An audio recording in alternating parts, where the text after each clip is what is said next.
Hi guys, this is Anna and welcome back to my channel. I'm sorry for disappearing for such a while with absolutely no notice given, kind of leaving you hanging, but a lot happened in the middle of all of this, and the last thing on my mind was to do any reading or to do any recordings. School started back in September and it's a very difficult year for me teaching, and I'm doing upscaling when I'm training to teach physics at sixth form as well. So it's a big commitment on my part. I have to study in the evenings and travel to London for that, to do the lessons with Institute of Physics. I really like it, but it is difficult, and it is mostly difficult because I am expecting my first child, just like entering my second trimester now. So the first trimester was not an easy time for me at all. Like, let's be honest, it's not as bad as for the Duchess of Cambridge, but it has been quite challenging, and my migraines has gotten severely worse, and there is nothing I can do. Like, literally, like, the only medication you can ever take now is paracetamol, and paracetamol to me it's like drinking water. It does absolutely nothing. I don't know, it feels really weird. Like, half of the populations of humans on this planet are female. At some point in our lives we expected to have to go through at least one pregnancy, but there is no medication tested. I just find it so weird. Like, the only answer for everything any GP or pharmacist will give you is take a paracetamol. It's like, no, it does not work. It just really does not work. So as you can imagine, the first 3 months has been quite brutal, and I kept working like full time in the middle of them. I had one day off, but that's because I got a cold, because your immune system is also ruined. It's just been annoying. So pretty much early in September I completely gave up on reading. I would come home, stare at the page, realize 15 minutes later I got nothing out of the last sentence, just close the book and go to sleep. For a person who is an insomniac like me, being perpetually tired and in need of sleep is in itself a strange experience. Like, I would usually get probably 4 to 5 hours of reading if I really want to, late in the evening or at night, because I can't sleep. Like, usually I survive on 6 to 5 hours. Well, it has changed. It has changed dramatically to more like 9-10 hours, 8, and I'm already having more headaches. So my desire to read and hence to record this videos kind of sprung back in the last 10 days. So I have been reading now for a week, and it feels damn good to be reading again. It feels like my personality is coming back, my old self is coming back, because I felt completely lost in the last 3 months. I don't know, those of you who have been through this experience, you probably relate, but it's like your body has been hijacked. It's not yours. Your emotions all over the place. The things you used to enjoy no longer give you any pleasure. And I could just feel my brain get dumber and dumber and dumber with every single day. It's not a pleasant sensation. So yeah, in this video I'll talk to you about the books I am thinking of reading in November, and the books I have managed to read sort of in the last 10 days. Plus I have been on a half term since Monday, so it gave me a bit of more time.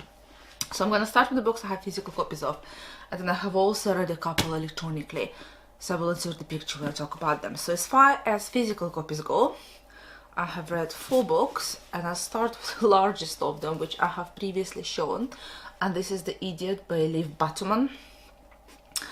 And I started really enjoying this book, and then kind of after reading the first third, it really changed for me. The reading experience really changed. So in the end, I had to struggle through the last third, and it just was not that enjoyable. So I ended up giving it 2 out of 5 stars. Unfortunately, it's a nice debut novel for an author. The author, Liv Batuman, so she's an American author, but obviously of a Turkish ancestry. And I like the language. I like what she does with the language, because she obviously appreciates the complexity of linguistics. So there's a lot of linguistics shown in this book. I like all the references to Russian literature, because obviously she's a huge fan of Dostoevsky, hence the name. But the more I read the book, the more the title The Idiot jarred with me, because I was feeling like the main protagonist, the heroine of this book, she was an absolutely idiotic going through her younger years. I think that is the point of this book, to just show us how stupid some of those decisions we make when we're really young are. The premise of the book is we meet the girl who is a fresher in Harvard, and she's a little bit lost. She signs up to lots of the courses, she can't decide on her major, and we basically travel with her through all of her first year and her summer between her freshman and her sophomore years. And she does go through quite a lot of personal development, which I really like, because I like coming of age stories, but she makes so many stupid mistakes. And honestly, her love life, I was so frustrated with her choice.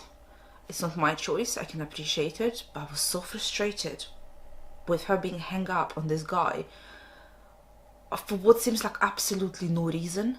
Like, you just don't understand why she's so attracted to him. She clearly is, to the point of desperation, to be honest. So I don't know.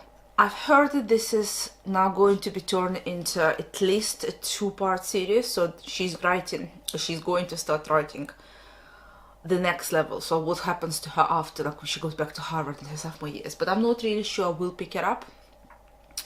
So yeah, unfortunately this was not really for me, and I will be getting rid of this book. So that's the first one I finished.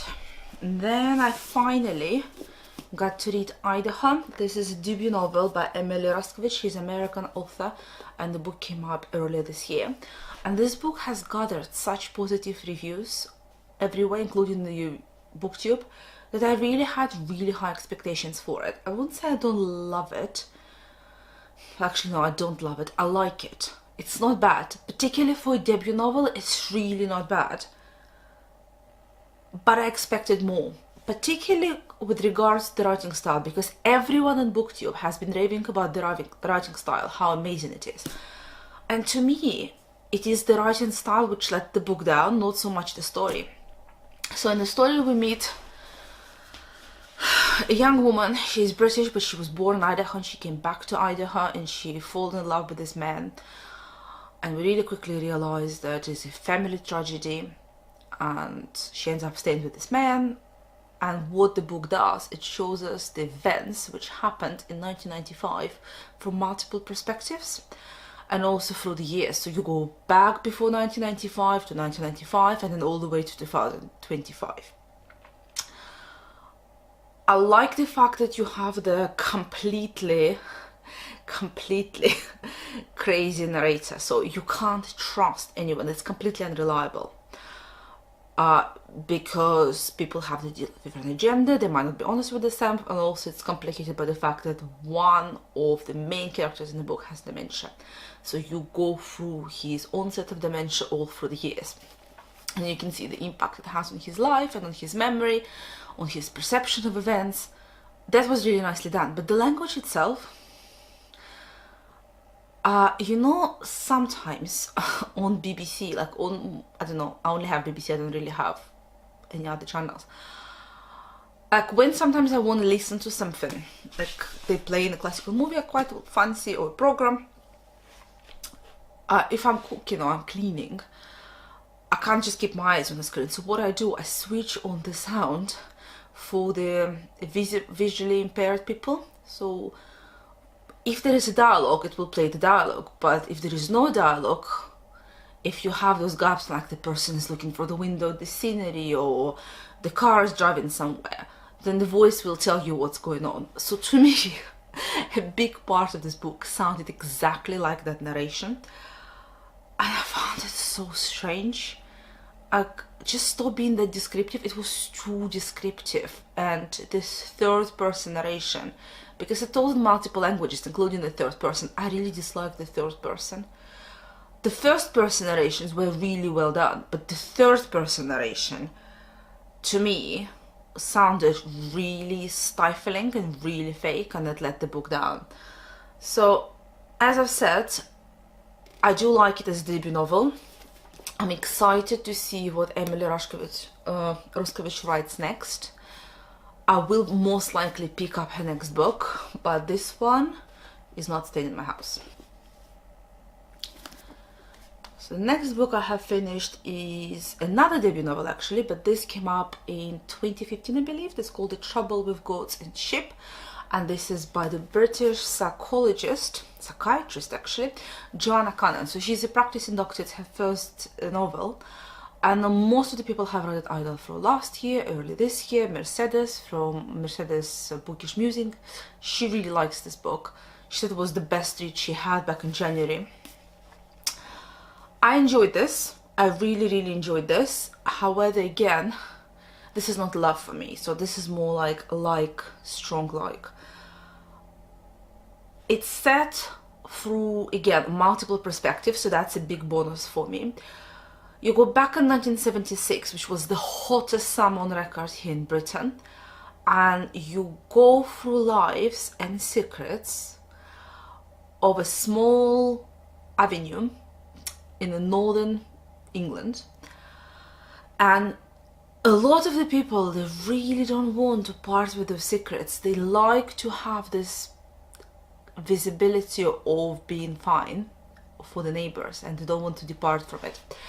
So very early in the book, in the first chapter, we realize that one of the women has gone missing, and a lot of speculation as to why she got missing. Has she committed suicide? Did she just go somewhere? Did someone push her into it? What forced her into it? Blah blah blah blah. And there are two main narrators in the story, and there's two girls, both 10-year-olds. So you have Gracie and you have Tilly, and I absolutely loved reading their parts because it's so well crafted. Like, you really feel like you're head of a child. The language changes, the way the interest changes, and it's so British in the way it's written. And I wasn't born in 1976, but a lot of it overlaps with my childhood in the 1980s. So I really enjoyed, like, there are sort of cultural references to different programs on TV. There are references to different sweets, the food people eat, and it's just really lovely. So the summer holidays breaks out. It's the hottest summer. People are bored out of their mind. The tension rises, and there's two lovely friends, two little girls decide, well, summer holiday, we have nothing to do. Let's find out what happened to this lady. And maybe if we find God, because they're still not aged and they basically believe anything the father tells them in church, everything will be fine and she will come back. So they set on a quest, and while they're on the quest, they go through a lot of dirty laundry for all of the neighbors in the street. They find out, or they don't realize what they find out, but the people they talk to get quite disturbed by the girls. It's lovely. It's really nicely written. You can appreciate that Joanna Cannon does know human psychology. I mean, that is her main job, and that's the strongest point for me from the book. However, what really jarred with me in the story, and that's part of the story, is how this community treated one of the members, and they treated him pretty disgustingly. There's one word to describe it. They were disgusting to him, and I was appalled reading those passages, particularly when the police was involved and they were not doing their job. And a couple of places in this book, there's this sense of violence in the air. Tension has risen to the point that you feel it's going to spill over, and I really find it uncomfortable. Like, it's really well written, but I found it really uncomfortable, and I felt really bad for that one poor man in the community who was basically treated completely unjust because people don't like other people who are different from them. Hence the name. The name goats and sheep comes from the Bible. So the sheep are all of the respected people. Well, in the Bible, it's people who are gonna go and have their heaven following the death. And the goats are people who are slightly different. They stand up from the crowd. And what happens through this book is you realize that most of us are actually goats. We're not sheep, but we do like to wear sheep's clothing. So we don't stand out from the crowd, because when you stand up from the crowd and you are different, you have to take the consequences which come from it. And the consequences might be quite jarring to your comfortable existence. So this book I will recommend. I really enjoyed it.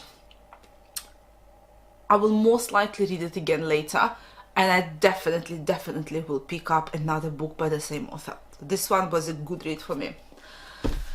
Finally, the best book I've read in the last week, and the one I absolutely loved. I adore this book. This is absolutely 5 out of 5 stars for me. Definitely will now read everything I can find from Graham Greene, and this is The End of the Affair. It's minuscule, but it packs a punch. Absolutely love this book. And it talks about, well, when I started reading, it felt like, okay, this book is going to be about anger and jealousy. It's about a guy who had an affair with a married woman. He's an author. She broke up with him. He didn't want to break up, but he was very restricted in that relationship. He was constantly jealous, like overbearingly jealous. So she breaks up with him, and time passes by. He runs into her husband, and he used to be friends with her husband as well, and the husband was not aware that his wife was having an affair with this guy. And the story starts to unfold, and there is a private investigation going on, and he looks like maybe she's cheating on her husband with someone else, and the jealousy comes up. But what this book is about is much more than just jealousy.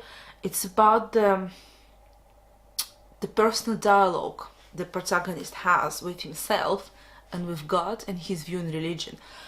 And Graham Greene, he was Catholic, and he didn't really practice the religion as much. So from what I've gathered reading on the biography of him, is that this is one of his most personal works. This is the one work in which he addresses his Irish upbringing, his Catholic upbringing, and he faces it for the first time, and he asks some really profound questions. So one of the protagonists we meet later, one of the characters I should say in this book, is a priest, and he has quite a big influence on the woman who ended the affair and her decision with regards to her faith. And as an agnostic, I'm an agnostic, I find that the majority of literature, it's very black and white, so you're either religious or you're not. And people try to justify their choice. There is no clear justification for either in this one. It's just a very open discussion, very sort of deep searching discussion within yourself, where the author asks a lot of personal questions like, is there God? If there is a God, how far am I willing to believe it? It's all said during mostly World War II and a couple of years following it. So you see the bombing of London, you can see the life during the war, stuff I really enjoy. But the religious aspect of this book has been really pleasurable to read, and I don't easily say that. Usually I find it difficult and challenging and very often judgmental, but in this book I found it liberating. I enjoyed this, and I enjoyed reading about the relationship, which was very one-sided on one behalf, because I don't like jealousy. Again, I find it constricting, I find it difficult to deal with. I don't like when people express jealousy, but in this book you can see how a person struggles within himself. He does not want to be this monster, this jealous person, but he can't help himself, and his personal growth and how he deals to go through it. The ending was really sad, I have to say. If you're going to read it, the ending is really sad in this book. But I absolutely loved it. I did cry towards the end, and for such a small novel it took me a good week to read, just because I did not want to let go. I did not want to finish this. Definitely will read more by Graham Greene, a wonderful new author for me. Great book. Right, the rest of the books I have finished. I have started a while back and I have read them electronically.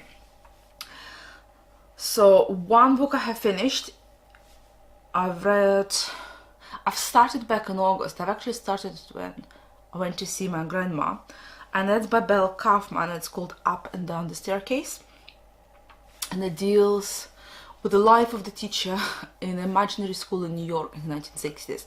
And it took me that long to read, mostly because early in September I went back to work, and I work as a teacher, and I was like, I can't be dealing with it. I'm at work all day, I come home, I open this book, and again I'm back at school.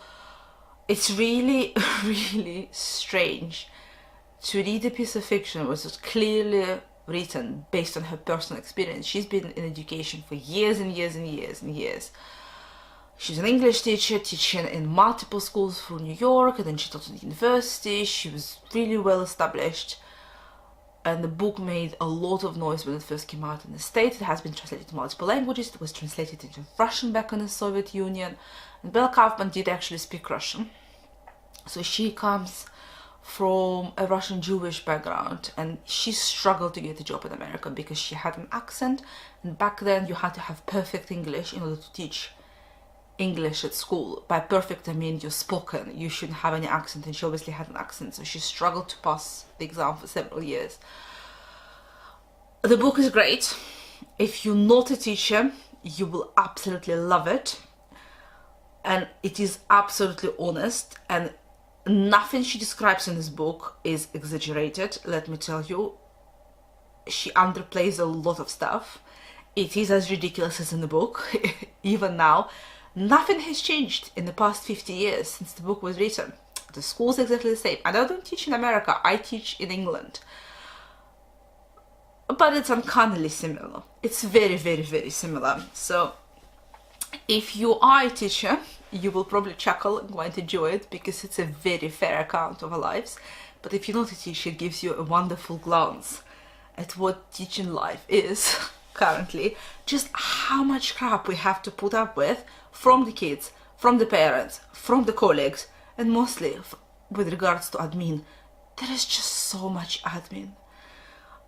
Honestly, I'm not making it up. I had to do my reports before the half term, and my reports for my 13 classes I teach took me 4.5 hours, and this is on top of my teaching. So I was supposed to do the marking. I had 9 tests to mark. I have not marked all of them. Well, it will have to wait. It's just, I spend equal if not more time doing admin than I do in front of the kids teaching. So that book was great, and yes, I will definitely recommend it. The second non-fiction book I finished, again, I think I started back in August. Let me just check on the Goodreads. Yes, I have indeed started back in August, a long time ago. So that is What We Cannot Know, Explorations of the Age of Knowledge by Marcus de Sautoy. Marcus de Sautoy used to be the head of maths at Oxford University. He is still a professor of maths in Oxford, but he now mostly deals with public relations because he's so good of trying to explain science to non-scientists that I think he's perfect for his role. Hence, he was chosen by the council to popularize science. Absolutely love this book. It's 5 out of 5. It is for people who just have GCSE science knowledge, but they would like to know more. They would like to know answers to those questions you're always told by the teacher, so we don't know. Like, I have no idea why this is it. Just accept it is true. And it lets you realize how frustrating it might be for scientists themselves to not know, and explains to you the nature of science, how scientific discovery works. What do we do in science and every day? And he breaks it into parts. So he talks about physics and astronomy, biology. He talks about math because he's a mathematician. So the section on physics and astronomy I found brilliant, and I used a lot of it. I actually used a lot of the material in this book for years now to teach physics and biology, because you have to tell a story when you teach someone. You have to get people interested. And usually if they tell the story of discovery, that ignites an interest in students, and they're more likely to listen to the rest of the story. So the way he describes the particle discovery, structure of the atom, like really, really well done. He tries to explain the theory of relativity in simple terms, and the standard model of particle physics, and how the hell everything is connected, and how you go from Newtonian physics to Albert Einstein. How do you link the two? Can you link the two? What has happened to the universe? Then he goes into the brain stuff, and I'm a neuroscientist by training, so I really love those sections. And I was like, yes, someone is finally telling us that we don't know most of it. We don't know how many connections we have in the brain. Yeah, we know approximate number, but it's going to be different from everyone. Our brains are plastic, and we don't exactly know where one bundle in the brain starts and another one begins. ends and begins. We just don't know it. And when students ask you, they find the answer really weird. Like, how many neurons are there? Or if I dissect the brain, like, what does this region do? I don't know. That's why when you do the surgery, the patient has to be awake and talking to you. So if you've gone too far, that will be an indicator. So he talked about the current methods, like how does fMRI work, for example? What happens to the patient inside the machine? How can you train a particular region to respond in a certain way? He talks about the recent financial investments from different governments trying to map the brain, which is all current science. So the research for this book was brilliant. And then in the final section, which is the most personal, he deals with maths, and he's a mathematician, so he explains why he has chosen to do maths over any other sciences, why it gets him excited, and what excited him as a child, like what principles the teachers explained to him and how they sold maths to him.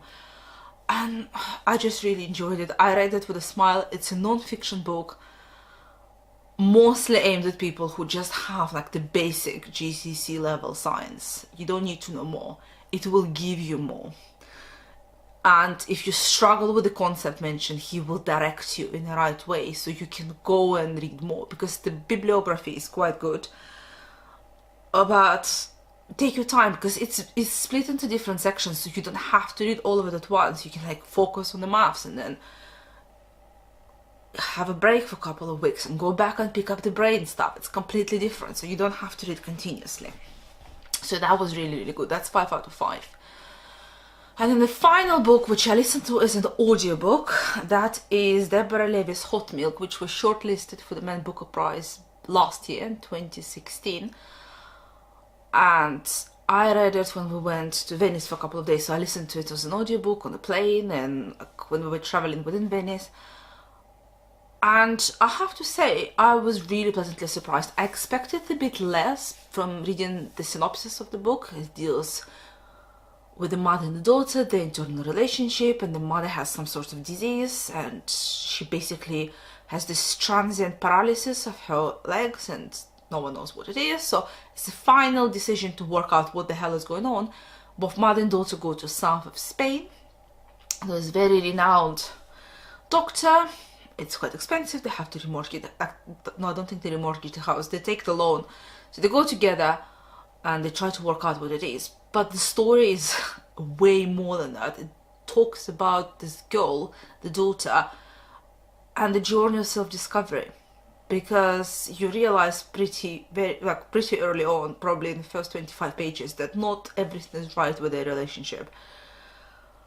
Because both women are really stubborn. They're very similar in the way they look at life. None of them want to admit that something is not right within themselves and change it.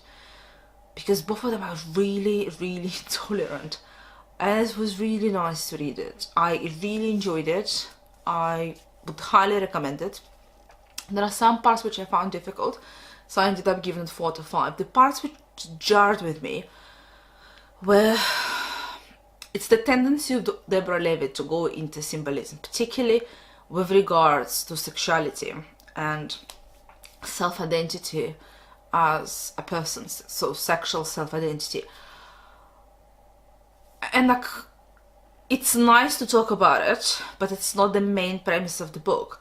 But she just she could not help herself. She just kept going to the symbolic images over and over and over again. At some point you go like, yes, you already said it 20 pages ago. And she used the structure. The word escapes me. One of you have said it to me when I made a video about Julius Caesar. Whatever it was, when you repeat the same sentence over and over and over again to emphasize the point. Can't remember how it's called. My memory is just deceived now. So what the author does, Deborah Levy, she just keeps saying like, her love for her mother is like an axe, and then something like it cuts deep to the bone, and then 75 pages later she would say again, her love to the mother is like an axe, it would chop off her leg, something like that. Like, I can appreciate that their relationships is poisonous at times, And she's hung up on that point, the protagonist, until she goes to her estranged father in Greece. And then she realizes, like, actually my relationship with my mother is not that bad. It's really not that bad. And I could relate to the main protagonist because she's stuck in a limbo when she had to abandon her PhD to look after her mother. And I remember myself being 25, 27, the same age as she is. When you're writing your thesis, it's like you're not a student per se. It's not the same as doing undergraduate. It's a full-time commitment. All you can think about is your work. But you don't get really paid to work. You don't get treated by society as if you don't work. It's a very strange transitional point in your life when you're so focused on one task, when everything else kind of fizzles out, and it puts a huge strain on your relationship with anyone, because literally there were points when you work for hours. I'll be back.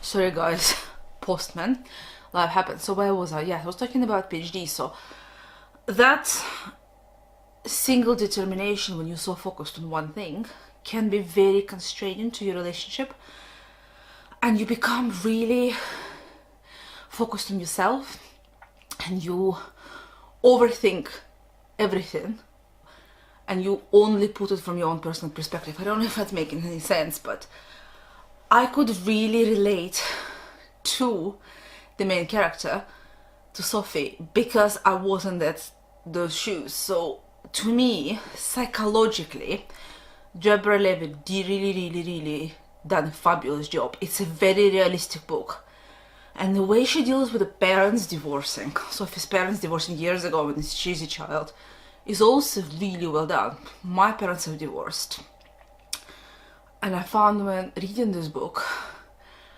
I could completely relate to quite a few experiences. And I like it. I like when you read a book and the author is not too pretentious. I can see why the book was shortlisted.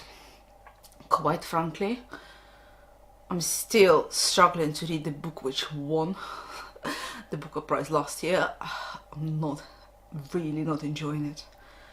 Really not enjoying it. I'm talking about The Sellout by Paul Beatty. I know some people love it. And if you go and try to read it thinking it's a satire, it's one thing, but now he's saying everyone in his interviews it's not a satire. I don't think I will actually finish the book, to be honest. It has such a foul language, completely unnecessarily foul language, just done so to shock me. I don't want to be shocked. After reading Hot Milk, I really struggle to see, like, I need to read the other shortlisted books from 2016. But at the moment, I don't understand why Paul Beatty won 2016 award. Because I don't like his book as a literary work of fiction. I don't like his book, full stop. And you can hate me for that, but maybe if I was American or African American and I could relate to it, yes. But Man Booker Prize is done in England, and that book is so far removed. It's not even Commonwealth. It's so far removed, and it's so, I won't say circular, it's so pointed in just one issue, which is particularly important for Americans. Yes, you can talk about racism with context of different countries, but it's so focused on an American problem. I don't know. It's a different topic for a different video. But yes, it was nice to be back, nice to be chatting again. Hopefully towards the end of the video it got better. The more you talk, the easier it gets, I suppose. And yeah, I will now make a series of videos when I talk about the books I've read over the summer, so before I got pregnant, so when I still was reading. I'll probably split them into two parts, so like the first half of the summer and the second half of the summer. And then I have a huge, I wouldn't call it book haul. I have about 100 kilos of books which I have inherited from my grandparents. And when I went to Russia in the summer, I packed them up into 13 boxes or 14, whatever it is, the number is staring at me. And they have finally arrived. I have not opened them. But they're all in Russian. So what I think I will do is just record opening in Russian, and if any of you are interested, you can have a look, because at least 50% of them, if not 70, have not been translated into English. And a lot of them are like a full collection of authors' work. So like there is Tolstoy in there, Lev Tolstoy, and 22 volumes, so that includes everything, like Anna Karenina, like all of his well-known works. Not everything has been translated into English. So I'm not gonna go for each book. I'll just say like, okay, this is Tolstoy, 22 volumes. Like this is Pushkin, like 10 volumes. Dostoevsky, I think I have 12 or 14. So basically all of his work. Because in Russia they like to do it. They like to do like a full collection of works by one author in one edition. And people like to have it on the shelf. And that's why I struggle to collect some authors. I have that Russian thing that I want everything to be done in the same edition, so it looks nice on the shelf. But yeah, there will be videos coming in the future, and I'm reading again, so there will be more things to talk about. I'll see you guys in the next video. Bye.